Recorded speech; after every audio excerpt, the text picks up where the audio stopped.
Grab a cup of tea or a glass of wine and tune in for Inspired Conversations with publisher Linda Joy. On Tuesdays at 2 p.m. Eastern, Linda creates sacred space for leading female luminaries, empowering authors, heart-centered female entrepreneurs, coaches, and healers. A soulful venue where guests openly share the fears and obstacles they've overcome, wisdom and lessons learned, and the personal journey that led them to the transformational work they do in the world. Inspired Conversations to empower you on your path to authentic, soulful living. Welcome to Inspired Conversations. I am so excited to have you here today. I'm your host, Linda Joy, publisher of Aspire Magazine, the premier inspirational digital magazine for women since 2006. I'm also the best-selling publisher at InspiredLivingPublishing.com, a hybrid boutique publishing company that gives visionary female authors a voice, venue, and platform to share their sacred wisdom, enhance their brand, and attract their aligned audience. In all that I do, I'm really passionate about intention, energy, and if you follow my brands, you know it's one of my favorite topics.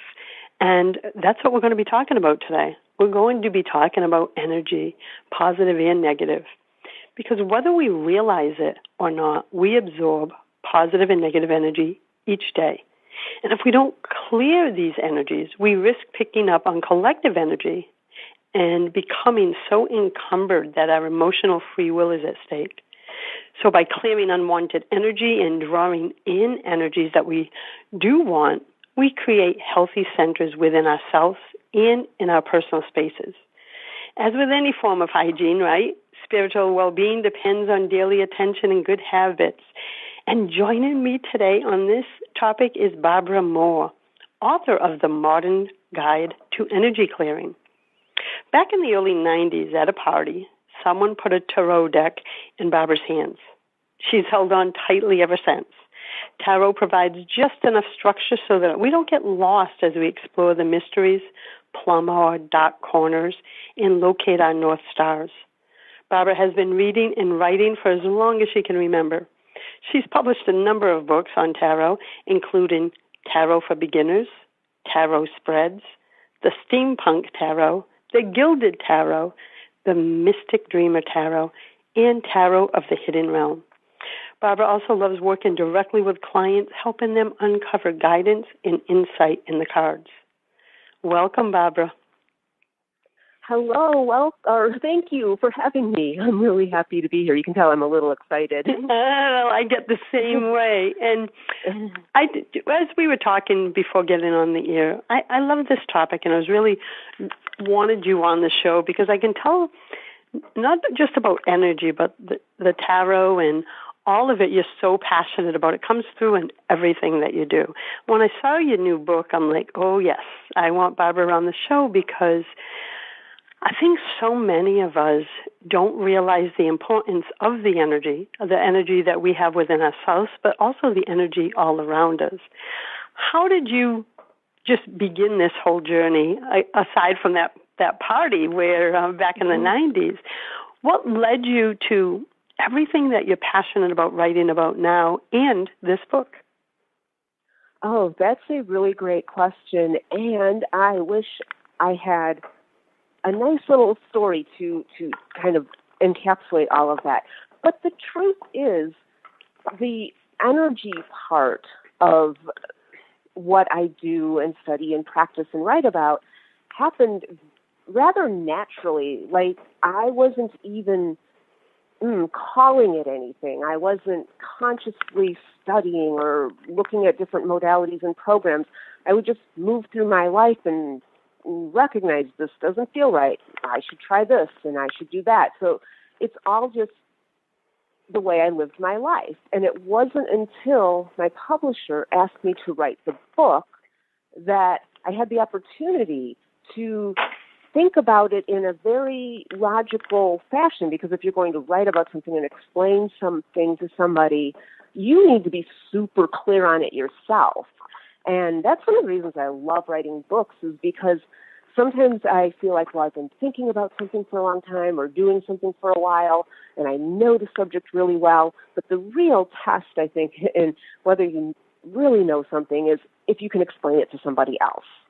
And but the energy work started becoming more conscious and more orderly through my tarot practice, because as my tarot practice developed, I started recognizing the need for me to be as clear as possible and to hold a safe space for my client, which that is also about energy work. And so it became an important aspect of being a good reader, a good responsible reader. So I actually then started, and my shamanistic studies really helped bring a lot to this too. Particularly, with the shamanistic practices, there was the clearing part, of course, but one of the other aspects which was kind of new to my practice, or at least new in a really conscious way, was we don't just take energy in, but we also give energy out. And we can do magnificent things if we are clearing, cultivating, and putting out very specific energy. I believe we can change the world if we do that. Oh, I know we can. You are so right. And I am very conscious of the energy I bring to something because I used to live the other way, right? Where I allowed energy to come at me and I had no spiritual boundaries, so I was always spinning because I didn't know how to balance it or maintain my own energy in the midst of others' energy. And, I'm going to be 56 and I'm so glad that I found my grounding in learning how to separate the two.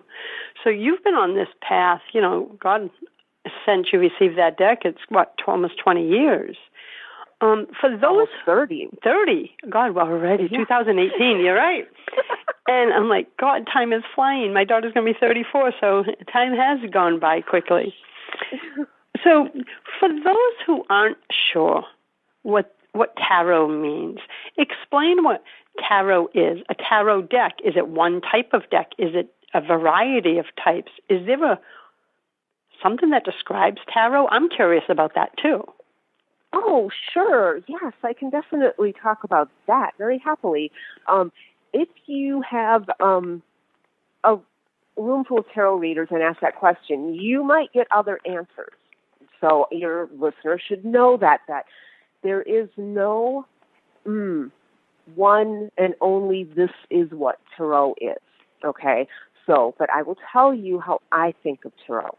So tarot is, in its simplest form, a deck of 78 cards that are divided into groupings. The most basic grouping is the major arcana and the minor arcana. And the major arcana, that might be too much detail for now. Major arcana and minor arcana. The minor arcana is divided into 4 suits, just like a deck of playing cards. So there are some similarities between a tarot deck and a playing card deck. So that is the essential, what a tarot deck is. Now, a little bit more about that.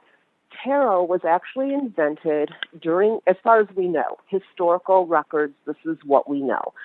It was invented during the Renaissance, and the tarot cards were used to play a trick-taking game, much like bridge, called Tarocchi. And Tarocchi is actually still played in Europe quite a lot. And if you go to a tobacconist shop, which has like newspapers and tobacco and, like a little kiosk thing, they'll often sell tarot cards, and people will buy a deck of tarot cards and play Tarocchi at a cafe. It wasn't until a few centuries later that people started ascribing esoteric or divinatory characteristics to the tarot deck. And so now fast forward to modern tarot, there are as many different ways to use tarot. Tarot is a tool. It's a deck of cards that you can do whatever you want with that deck of cards.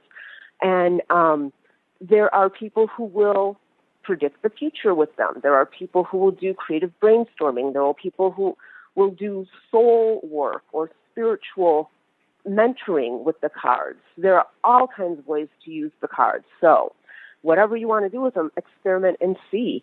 And then just another little understanding of tarot. There are 3 basic schools of tarot in terms of what the cards look like. So there's the Marseille, which has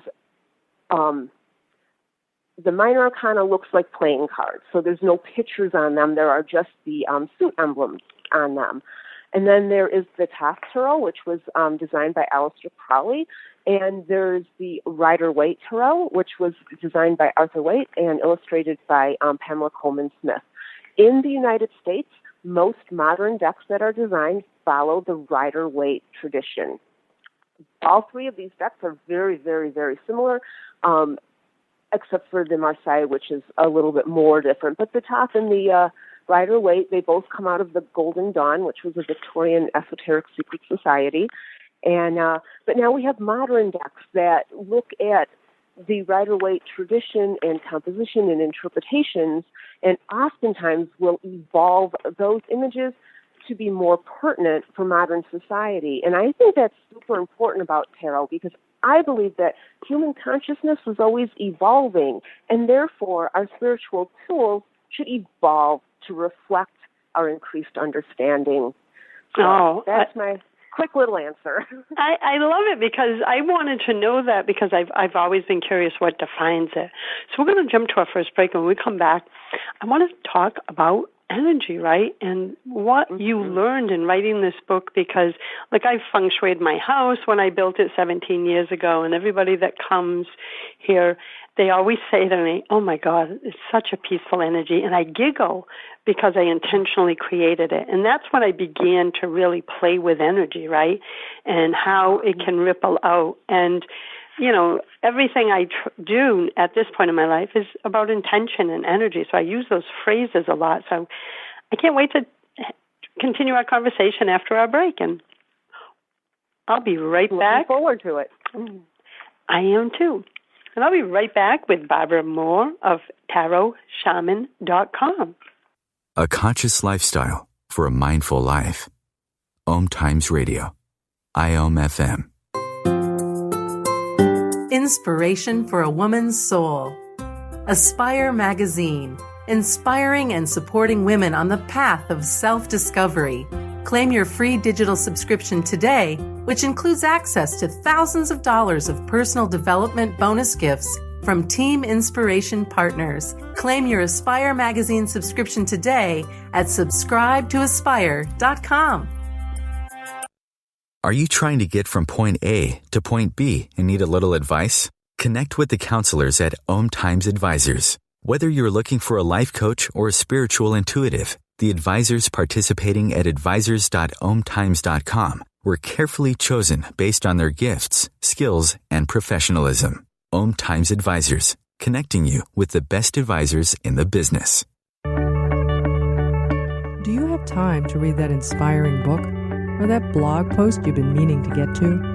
In your busy world, how do you improve yourself and keep your life going? I'm Lisa Kay, and my Between Heaven and Earth radio show can transform your life just by listening. Be uplifted with inspiring topics, positive stories, and ideas that really work. Between Heaven and Earth radio is conscious living for your soul, every Wednesday at 4 p.m. Eastern Time. Hey, America, we need to have a little talk. We've got more food than we know what to do with in this country, yet 17 million kids in America are struggling with hunger. Makes no sense. Luckily, the Feeding America nationwide network of food banks has volunteers gathering excess food and getting it to hungry kids. They're kind of like food angels. Hey, become a food angel yourself by supporting Feeding America and your local food bank at feedingamerica.org. We can't do it without your help. Brought to you by Feeding America and the Ad Council. This is OTR-FM, part of the IOM Radio Network. Welcome back. You're listening to Inspired Conversations. I'm with Barbara Moore, author of Modern Guide to Energy Clearing. So as I shared before the break, Barbara, I feng shuied my house, and I remember getting the book, and I still have it. It's one of the books that continues to make the cut all these years. And that's when I started playing with energy, right? Shifting things. And that's when I started seeing that everything is energy. Mm-hmm. And so in the introduction, I had shared that you believe that when we can clear unwanted energy and begin consciously drawing in positive energies, that's when we can start to feel the shift within ourselves. Mm-hmm. So let's talk about that. Let's talk about what the book is about from the basis of what you really want to impart to your readers. Okay. There are several important things that I would like to impart to them. One is that, listening to you talk about your home and the peaceful energy and the feng shui, I think also, it's not, and I'm just guessing here, but it's not just the layout of the house that's creating that peaceful energy. It is you yourself. I think no matter how peacefully you set up the house, if you yourself are bringing in energy that is discordant or chaotic or stagnant, your house can only be so peaceful. So one of the important points that I would like to make is that it starts with you, that you can do external work as much as you want, but true, sustainable, almost effortless change happens when you start within yourself. So people who want to go into a store and buy a sage stick and smudge their home, well, of course that can work. I don't believe that it wouldn't work, but it wouldn't be lasting, if you know what I mean. It's an external fix, but all the change has to start internally first in order to create lasting change and not just do a Band-Aid. Exactly. So this book, it's kind of a smallish book, but if you work your way through it, you're going to be working through a lot of emotional shadow work, and so it isn't really just about benefiting from the energy of things like crystals or candles or any other work that you do, but getting really deep inside the emotional blocks that are keeping your energy from flowing. And this is another important point. I think the purpose for me of energy clearing, and it's really energy clearing, containing, and cultivation, but that would have made too long of a title. But anyways, I think the point of it is to achieve energetic well-being or energetic harmony, and the point of that, I think, is the key to living your soul's purpose. So I think a lot of people want to live their soul's purpose. They feel like they've come here for a reason. They have something, some medicine to give to the world that only they can give, and they want to do this. But as long as we are cluttered internally with scars and wounds and other emotional blockages, we're not going to be able to have the energy moving through us in a clear manner, and we're not going to be able to cultivate the energy that's going to allow us to do the work that we came here to do and that we want to do. It's so beautifully said, and I'm thinking about what you said about, like, even when I was doing the feng shui, which is about 18 years ago, even though that's external, I was thinking as you were speaking, like, okay, what was I going through personally at the time? And that's when I was really accelerating my spiritual path and doing a lot of deep inner work.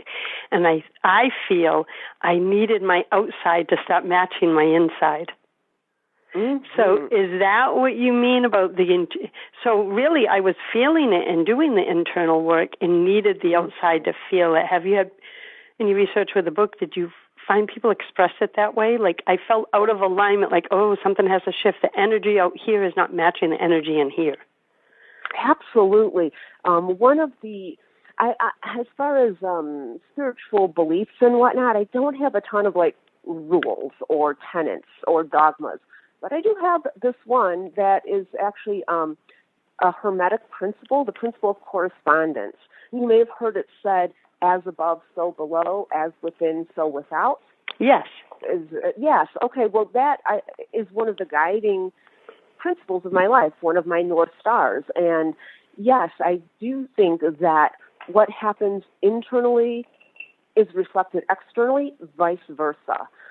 This is why symbols work. This is why we're drawn to these sorts of things. And again, a lot of the energy practices I give are things that you do externally that affect your internal energy. And, of course, as you said, when we clear ourselves internally, that's going to radiate out into the world. So they go hand in hand. It works both ways, and it's important to understand that. Understand what you're doing like you did. You're like, I got myself all together, sorted out internally and externally, and they fed each other. And it probably was like a snowball effect for you. Like the more you do, the more change that happens. You know, like a snowball. It gets bigger and bigger as you go along. It didn't. I started becoming more conscious of energy in general, in relationships, in my body, in how I wanted to feel, and how I wanted to show up in the world. What energy was I bringing to the world? Was, you know, because back in my younger years, I've been an entrepreneur since 92, and I've shared the story, but many years back then, I had a retail store, and I was a doer. I was 14-hour days, 4 medium iced coffees a day, go, go, go, go until you burn. I didn't know how to be, right? And then, of course, as you shift and do your internal work, now I want to live from a place, and I do live from a place of beingness, right?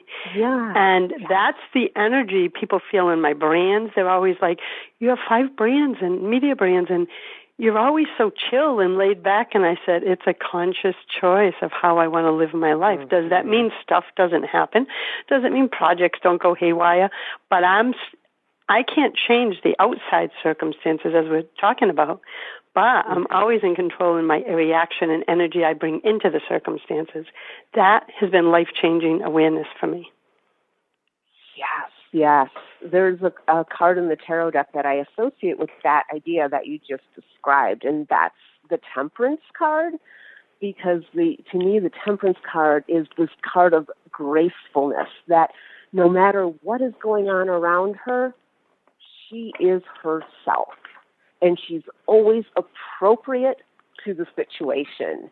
You know, because when we think about energy, it's sometimes we think about energy as negative or positive, and that can be an easy, shorthand way to talk about it. But for me, I don't necessarily think energy is positive or negative per se, but more appropriate or inappropriate. And so whatever energy is appropriate for a situation, it's not always the same.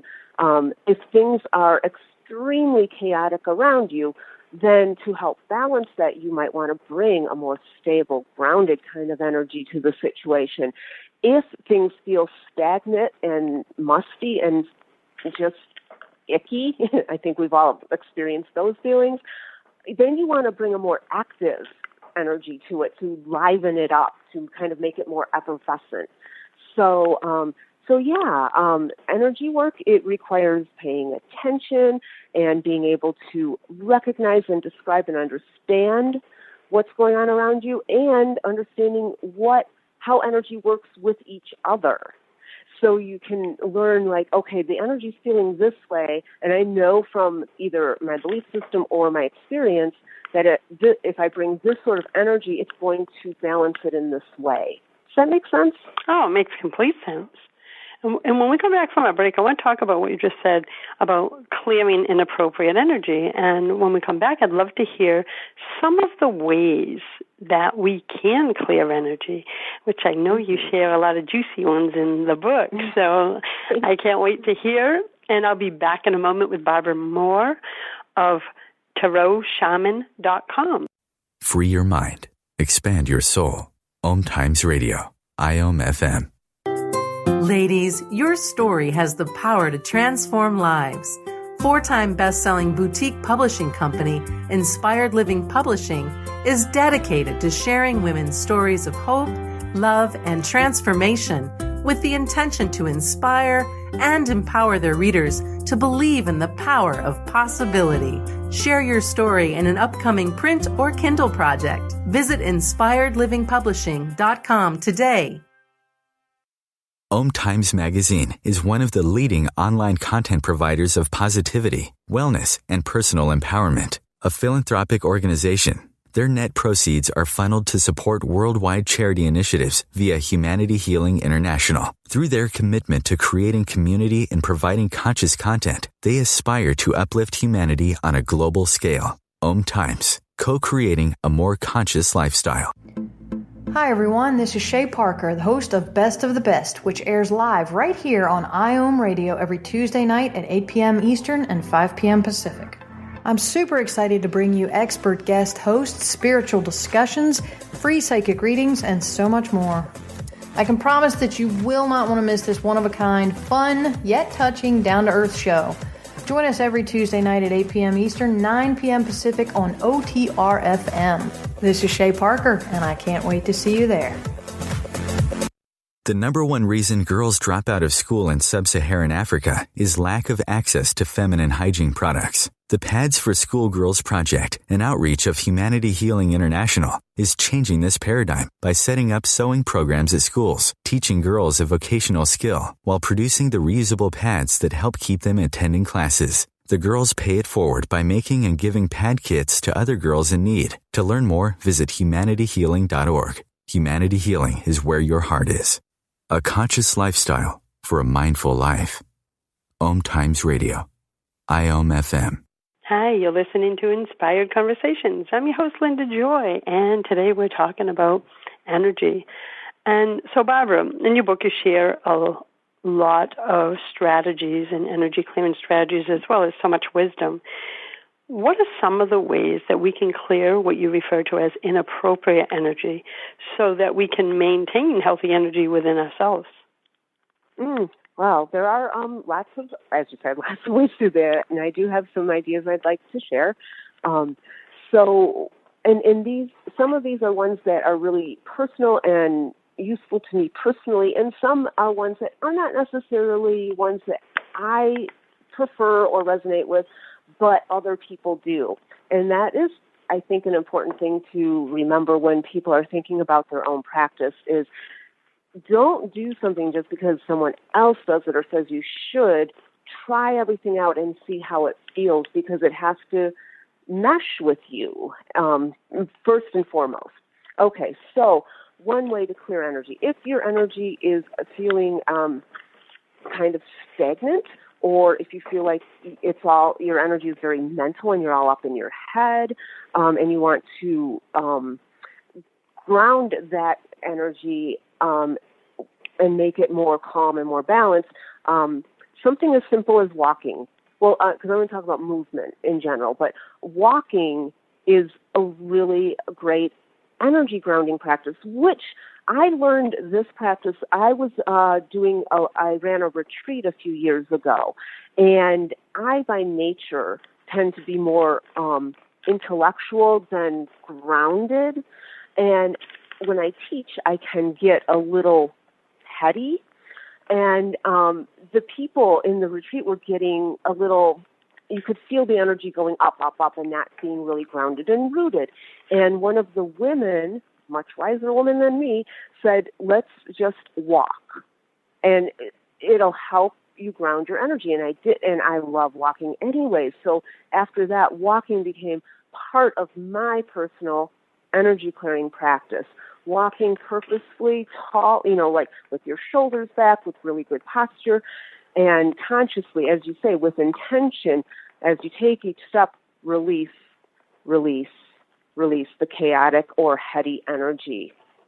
You can also go in the opposite direction. If you are feeling stagnant and you want to get your energy moving again, this might sound kind of funny, but dancing by yourself to music you like, just to get your energy moving. It's kind of extreme and kind of strange. No. And it's not one I do a lot because I'm a little bit older. I'm just not really a dancer. But, man, sometimes it does the trick. I do it all the time. I put on Katy Perry's Roar, or I put on Happy by Pharrell, and I don't care. I can tell when I need to shift the energy. Like if I didn't sleep well and my mind's not as creative, I'm like, okay, I need to shift. And I got my granddaughter doing it now too. She's 6.5, and she says, but I believe, and here's the thing.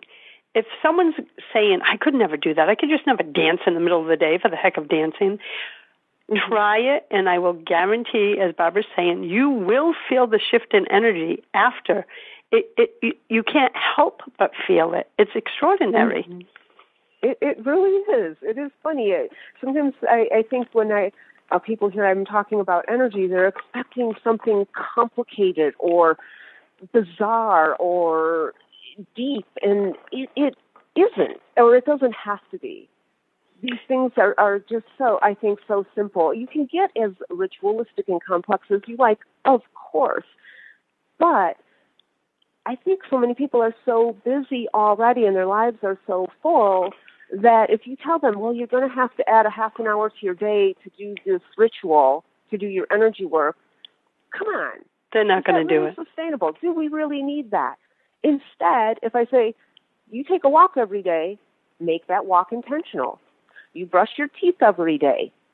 Use that time for contemplation or prayer. I mean, building it into your day, layering it on top of things you already do is kind of a sneaky way to get these little actions in. And like we talked before about the snowball effect, it's cumulative.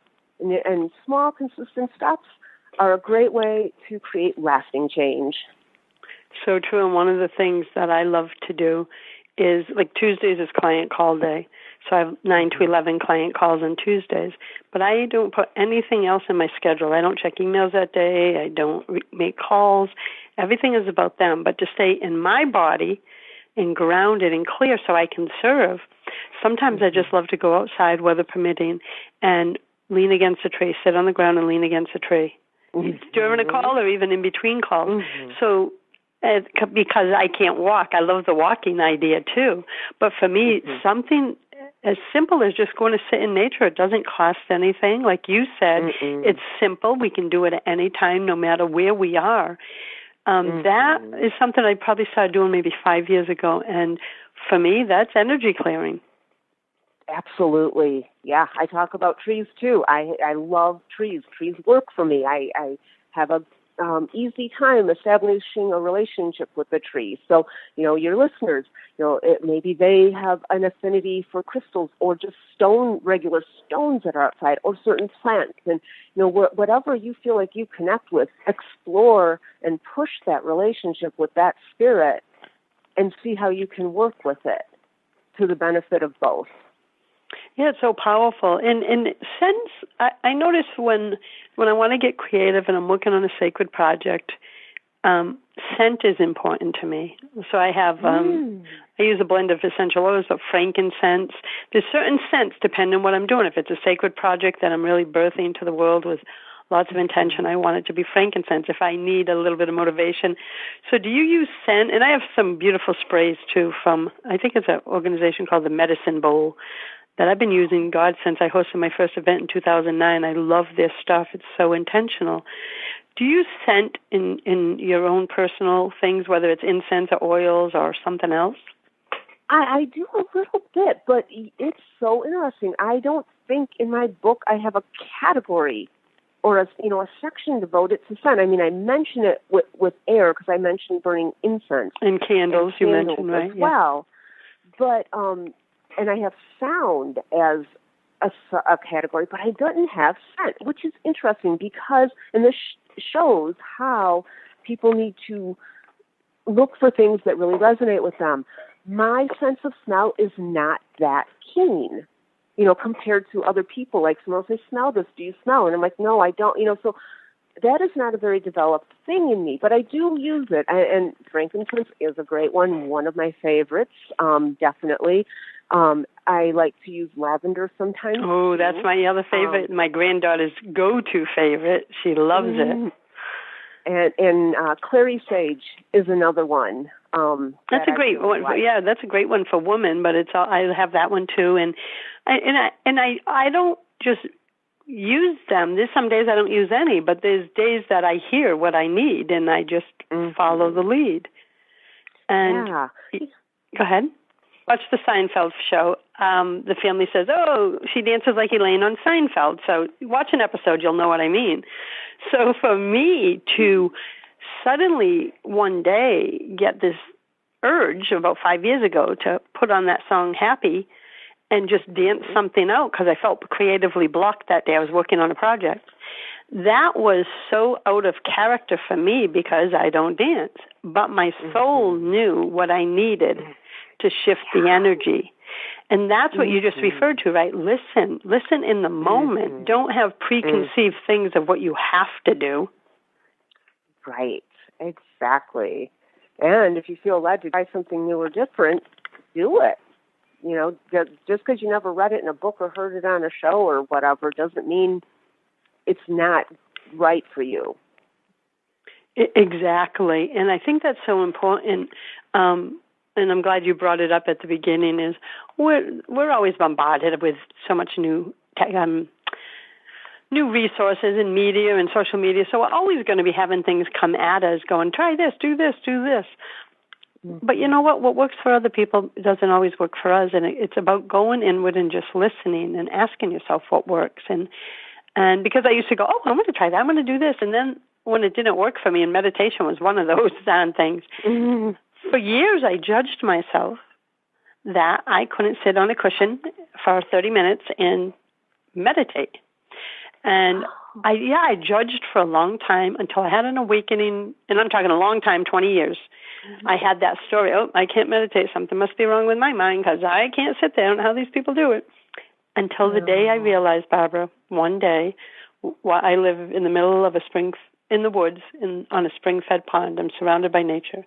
And I was just washing the few dishes that were in the sink instead of putting them in the dishwasher. And I was just watching these birds and a squirrel on the bird feeder. Next thing I know, time went by, and this awareness came into me because I felt so relaxed and grounded. It was only 2 to 3 minutes. And I realized, Linda, you meditate 10 times a day, all day long, because I'm conscious of moments like that. And I had the realization, and all that judgment I carried around for all those years of, I can't meditate, I realized, oh, yes, I can. But every time I take a conscious break from my computer just to drop from my head into my heart and body and just be, whether that's 1 minute or 5 minutes, that's meditating. So for those who hear a variety of tools and resources, test it out. Don't judge yourself if something doesn't work. Did you find the same thing in your life too, Barbara? Oh, yes. It's so beautiful and made me a little bit sad that you judged yourself so harshly for so long. But lots of people do. We all do that because we think this really great practitioner does it this way. I should be able to. Or everyone's meditating. I should meditate. And, judging yourself, not helping anyone, not helping yourself, not helping the world. Definitely. There are things that work for me and don't work for me. Like one thing we mentioned, scent doesn't play a really huge role for me. So, and using, I love crystals and I love learning about their properties and they're beautiful, but I'm not affected by them as much as some people, so I don't use them in that way. Conversely, my wife is so sensitive to crystals. Like if we go into a rock shop, she has to leave after just a few minutes because she feels all of it. Yeah, I think my granddaughter's like that. She's always been drawn to it, and I know she can feel them. We're going to take our last break, Barbara, and when we come back, I love like cord cutting, shielding, and all that. In the few moments that we have when we come back in the last segment, can we talk about what you mean about cording and shielding, and if maybe you can share, one of the ways that someone could do that if they feel led to? Yes, absolutely. Wonderful. We'll be back in a moment with Barbara Moore of TarotShaman.com. A conscious lifestyle for a mindful life. OMTimes Radio. IOM FM.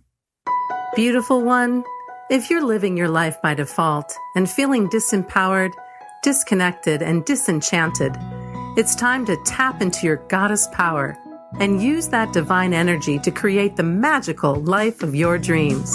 As part of the Goddess Lifestyle Alchemy program, Creatrix Lisa Marie Rosati guides you through the 12 aspects of your life while tapping into the archetypes, the 4 elements, the divine, and practical magic.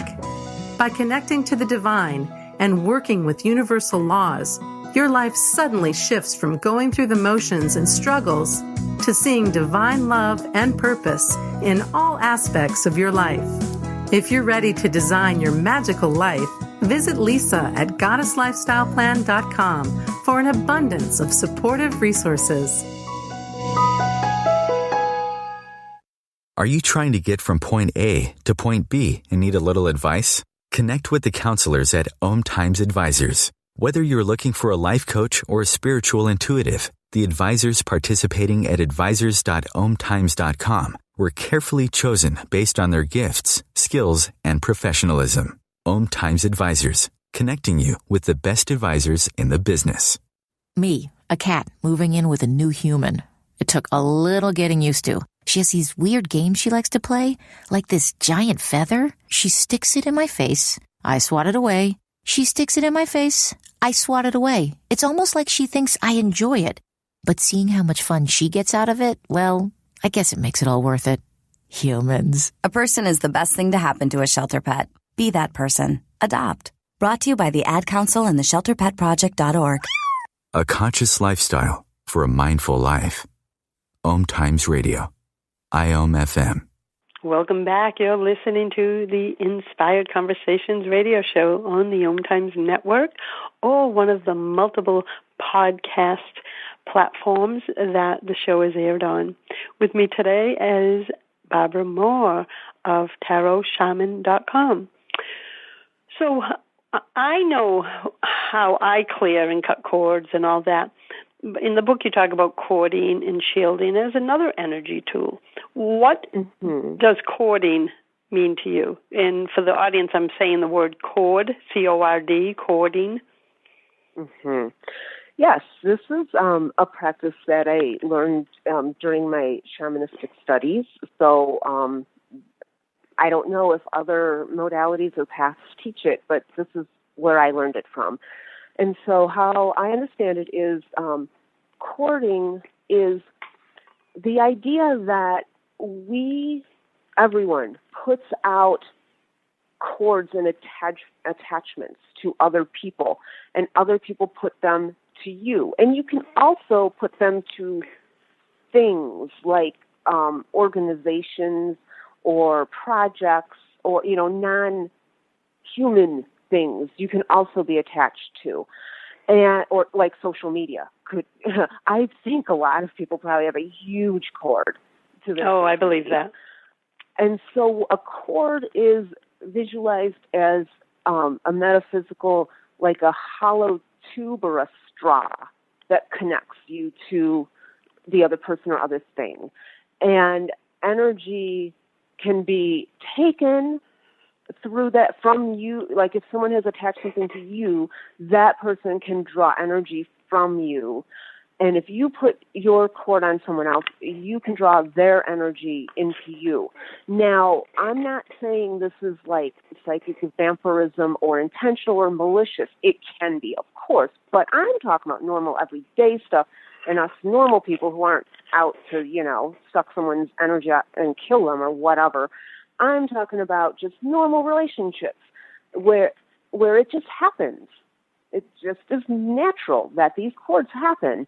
and you are connected to other people, and people connect them, especially people, like you who have a show, so you have lots of people listening to you, and that's a way of connecting with you. And so you have probably a lot of cords. As an author, I think I have the same thing. And, they're not bad always, but the point is that you're taking an energy that you may not be conscious of or intentionally cultivating. Also, you may be being drained of energy that you're trying to contain within yourself. So in shamanistic practices, how we do that is we to de-cord. I mean, it's called cording, but I always think it should be called de-cording because that's what you're doing, is you're taking the cords off. So stand there, and I start at the top of my head, just because you have to start somewhere, and just at first I pluck off the cords that I've put out onto other people. It doesn't matter what order you do them in. I just do them in order to make sure I do them all. And I pluck off the cords all through me, up and down. Just close my eyes and imagine these cords and kind of move my metaphysical fingers and pluck them off and just kind of pop off like a suction cup. And then I remove the cords that other people have put on me, and then I remove the cords that attach me to other things that are non-human.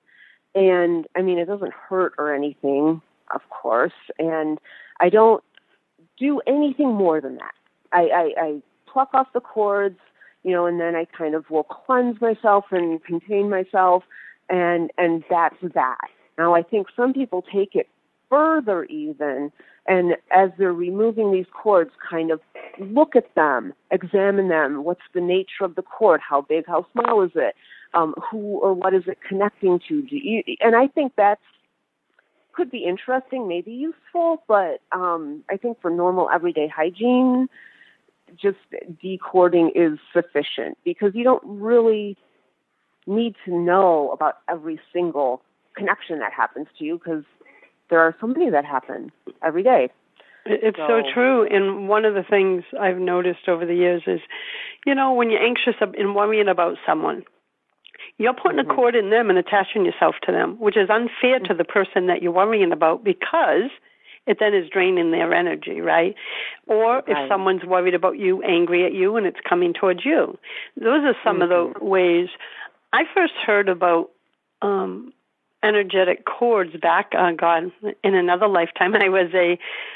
Prior to all these businesses, I was a massage therapist, and I was at massage school in Cambridge, Mass., and I was a new student, and I was working on the third client in the clinic that day, and I remember coming out, and I'm so grateful I had an awakened teacher, and I remember saying something about feeling the back, something in my back, and she looked at the client's records, medical records, and she said, "You're an empath, Linda." And I said, "What?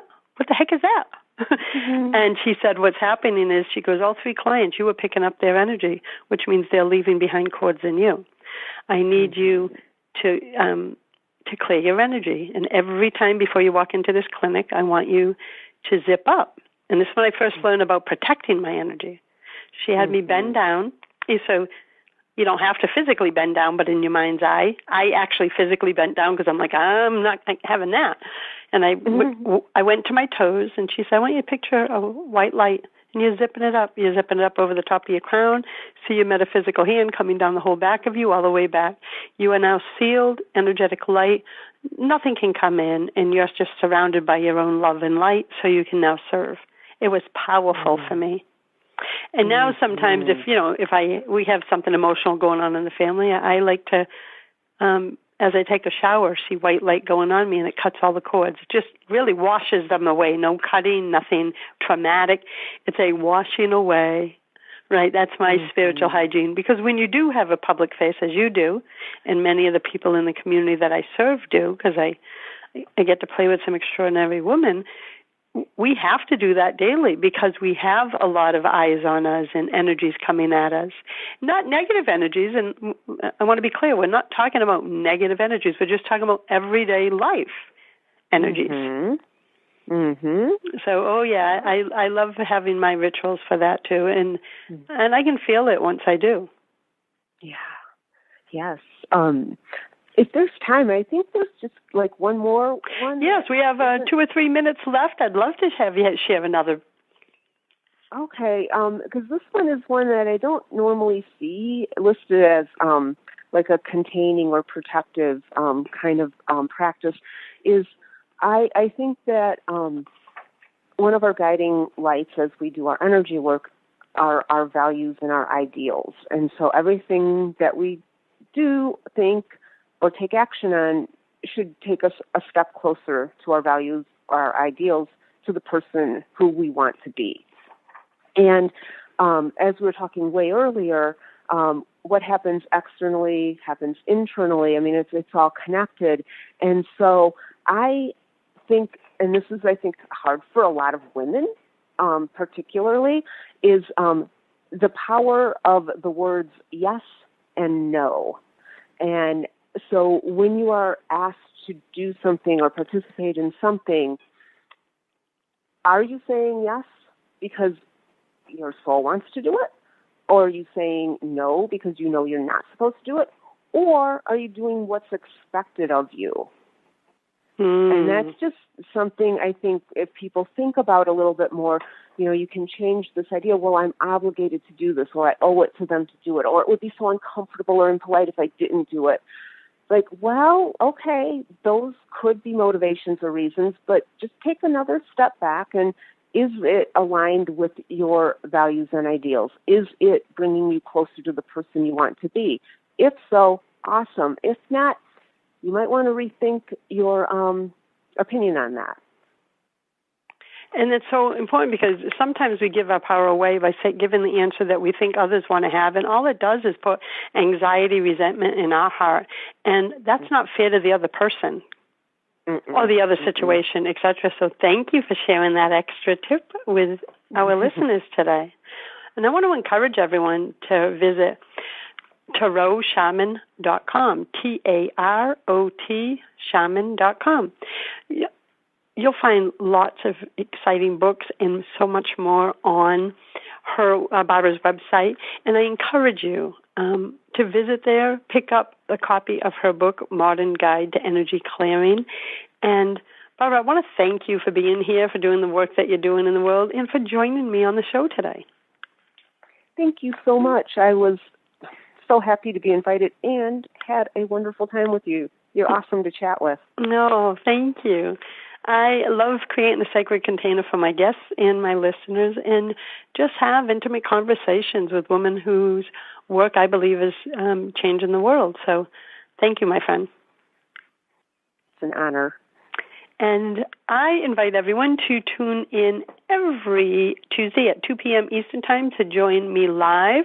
Or, of course, you can catch the replays of the shows in the archives and on multiple podcast platforms. Until next time, choose love, choose joy, choose happiness, my friends. Blessings. Thanks for listening to Inspired Conversations with publisher Linda Joy. Join our sacred space every Tuesday at 2 p.m. Eastern and meet leading female visionaries, empowering authors, heart-centered female entrepreneurs, coaches, and healers. Inspired Conversations with Linda Joy is a soulful venue where guests share the obstacles they've overcome, along with wisdom and lessons learned on their personal journey that led them to the transformational work they do in the world. Inspired Conversations to empower you on your path to authentic and soulful living.